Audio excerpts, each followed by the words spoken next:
Representatives from the Ezra Long Laboratory of the Owen King EU Hospital were present to receive the generous gift of test kits from the government of the Cayman Islands, which will provide greater capacity to test for COVID-19.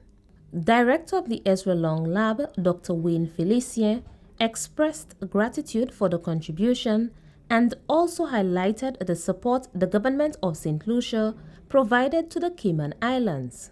Late last week, we received communication from the Cayman Islands that the testing capabilities were affected by the lack of pipettes, which is integral in the extraction process for testing for COVID-19. We, having pipettes in excess at the moment, were able to offer them about 3 boxes of it. In exchange, they reached out to us and were so grateful that they decided to donate to us 50 test kits, which gave us the capabilities to do 5,000 tests.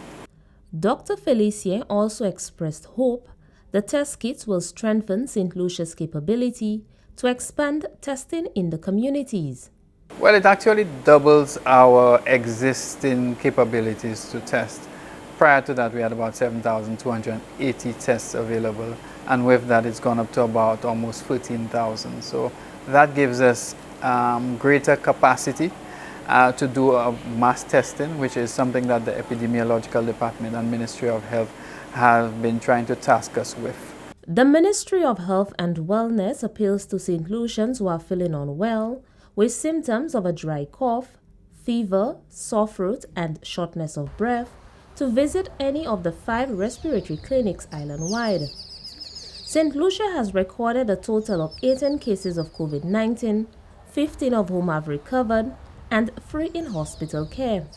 Reporting from the Communications Unit of the Ministry of Health and Wellness, I am Fernal Neptune.